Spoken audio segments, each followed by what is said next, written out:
Hey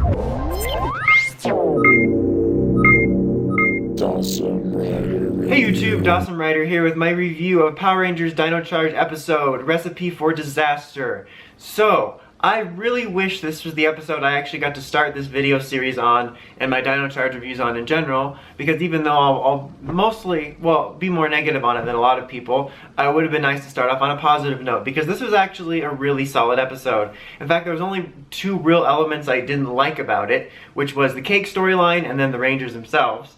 But we'll get to that. This episode was basically, the core of it was about Aracanon, the guy that hired Sledge, arriving and somehow taking control of the Dino Zords. I don't know how that happened because the Dino Zords are from Dino Thunder, the Dino Charge Zords, and so who knows how they did that. It's not as if the Rangers literally just sent their blueprints to somebody. I mean, I don't even, how'd they do that? How'd they get our Zords? How'd they get our Zords? How'd they get our Zords? That was the Rangers this whole episode. So, it was really cool. You had Heckyl getting ready to fight the Rangers with a new monster Zord, which would basically have that classic trope of a monster or machine that knows the Rangers' moves. So they're going to inevitably have to figure out a new way of fighting. And then instead of immediately going up against the Rangers, they actually went up against Aracanon, who arrived with Doomwing, and I'm trying to remember the name of, how am I forgetting his name? The headache guy. I forgot his name. I'll think of it later. Yeah, so they arrived and they fought with Heckyl, and then they actually used the Zords, which was really cool. It's cool in general to see a villain in the cockpit, and the way it was done in a way that was like, they weren't in the battle with the Rangers or confronting them and they stole it. It was just like they straight up used them when the Rangers were busy with their hot nonsense. So it was kind of cool to see it that way, and just cool in general to see villains take charge like that. And Aracanon, like I said a few minutes ago, is the one that hired Sledge, which is a cool reveal because it was kind of hinted at and directly said before that he had an employer. So it's cool to see that. And he mentioned that he was hiring Sledge to get an army for him, and that's where the bounties were from, which is actually kind of cool that Sledge was collecting all these bounties and was essentially going to collect a lot of money, not for like turning them in, but for basically handing him over to this guy for an army. Although, this does bring up one of my like sort of nitpicky problems, which is how much time has passed since Keeper and Sledge were fighting for the Energy Gems originally, which was literally millions of years ago. Not only am I having a hard time believing everyone's still alive or remembers like Sledge, but like this guy's like, oh, I'm here to collect my monsters. I'm like, bro, it's been millions of years. You couldn't have done something else. I think he's just a really good procrastinator. Like, he's probably just sitting there first million years like, well, I could recruit my own monsters, but Sledge will be here any day he has to. Another million later. You know, this time I know for sure he's going to be here on Tuesday. But it's like, it's kind of ridiculous, some of the things that have been going on. Like, I imagine that the entire culture would have changed, even in space, after millions of years. How did the monsters in the ship survive? They should be dead. How did he have enough food? I don't know. There's lots of, that's one little detail that bothers me, because there's cool plot elements that carry over from that, but since it's been literally millions of years, I always have to just like chuckle at that, how ridiculous that sounds. But regardless of that, it was cool to see his employer revealed and a little bit more behind like the way Sledge worked, why he wasn't just, because there was many arguments made and like points that like Sledge really isn't that evil because he's just collecting bounties, but he was actually doing it for a more evil purpose. So that was kind of cool. But so yeah, very cool stuff seeing them not only take the Zords, but seeing a villain on a villain fight. A lot of original thought there, which was neat. Now, the weakest part of the episode, which I think was the stupid cake storyline, it's weird because this was basically a plot episode after filler, but like Dino Charge couldn't resist like shoehorning in its signature trash flavor of filler. It was like the stupid storyline about them making a cake for a food critique. I don't know why they would be basically a restaurant in a food court.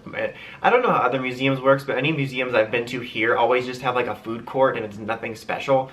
But regardless, it was just this stupid storyline with stupid forced humor with cake exploding people's faces. Not exploding people's faces, exploding in people's faces. But they used it at the end for when the Rangers gained control of their Zords and were having a hard time fighting this monster to learn their moves. They used it for that classic, we need to use a different move strategy, but they honestly could have arrived at that conclusion on their own. There's been many episodes in Power Rangers and Toku and any TV show where they're fighting and they're like, it knows my moves, alright, better try a new one, and they never even had to go through a cake baking kerfuffle. So I think that was really unnecessary. I think they could have totally gotten rid of that storyline and just added to the other elements of this episode that actually worked. Not to mention it had a lot of laying on thick of getting their New Zealand grant money. They basically just wore shirts that said New Zealand is great the whole time. But there was that. And speaking of laying it on thick, the planet that the Dark Energem was on or whatever was called Sentai 6.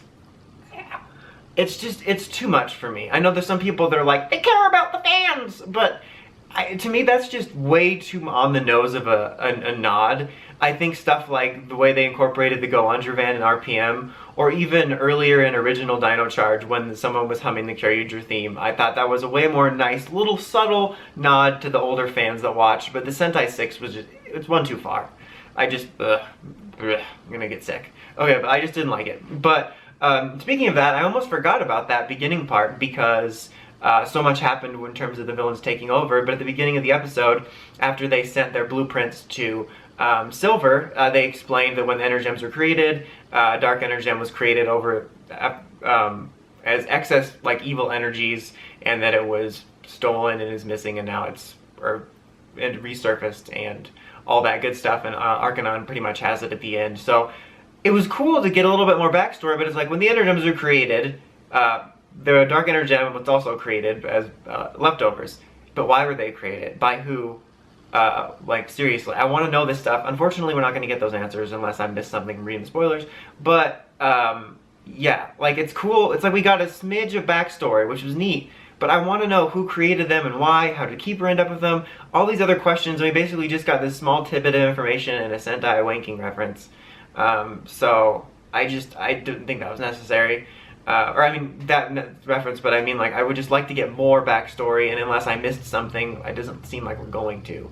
But yeah, so, like I said, the only things I really didn't like about the episode were the cake, and then the Rangers themselves were stuck on stupid. Like, they literally sent the Silver Ranger the blueprints and all of their data on basically the way their Zords and powers work, and then 5 seconds later, someone steals the Zords, and they spent almost all of their dialogue in most of this episode saying, how'd they get the Zords? I have no idea how this is possible. How'd they do it? How'd they get the Zords? And that's like all they did. Like, they were the worst, stupidest part of this episode. And then they even found one of the copy Dino Chargers and I was like, is this a Dino Charger?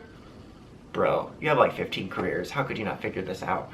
So that were just really annoying in this episode and stupid. And even right at the end, after they regained control of the Zords and defeated the monster, they were back at the base and they're like, I don't understand how this could have happened. I mean, we sent it to the Silver Ranger, but that couldn't have been it. No, he must have been captured. Like, it took them forever to even sort of closely land to the conclusion of what happened. And that's happened before in Power Rangers, but this time it was just really dumb. Like, if we had had them send the blueprints to the Silver Ranger like episodes ago, and then this happened, then I could maybe get the confusion, but it was like a direct result. It's like them sending, or like going on a website and getting a virus and being like, oh, I don't know how that happened, or I don't know. It was just really stupid. Like, they were the worst part of the episode next to the laying on thick of the Kiwi stuff and the stupid cake story. But other than that, it was good stuff. It was probably my favorite episode, or one of my favorites of Supercharge this year, or this season. So it was good stuff. Based on the spoilers, we are going to be starting to get stronger stuff, which is good. So I'm looking forward to that. I really don't have too much else to say. I was thinking I had something else to say, but yeah, I was happy to actually have something good to say because, like I said, I try to start off these episodes by saying something good, but I had a hard time with the last few with just stuff I didn't like. But this honestly had good stuff, good original ideas, and cool stuff going on with the villains. Unfortunately, the Rangers are stupid as hell, but whatever. Hopefully, we continue to have at least some pockets of good enjoyment from here on out. Overall, I give the episode a 3.5 out of 5. I would give it a 4 if it wasn't for the Rangers just being so stupid. And even that, it was just the cake storyline. They could have done something different that just, it didn't fit. It didn't mesh well, but otherwise, good episode. Yeah, I liked it for most part, except for those parts I mentioned. That's the thing about Dino Charge, I just want to say at the end, is that I do have a general dislike for it, but a lot of it comes from the fact that it has really cool ideas. Like, this episode had cool ideas. It's just about the follow through. So we'll see how it shows up in the next few weeks, because I've mentioned a couple times I have read the spoilers, and some of them sound neat but ill-explained, but we'll see how that comes across when I actually see it on screen. So I'll be looking forward to discussing that and whatnot. So anyway, thanks for watching. Until next time, make sure you check out Crazy Podcast at writersrangerambles.com, and of course, don't forget to like, comment, subscribe. Until next time, Dawson Ryder, signing out.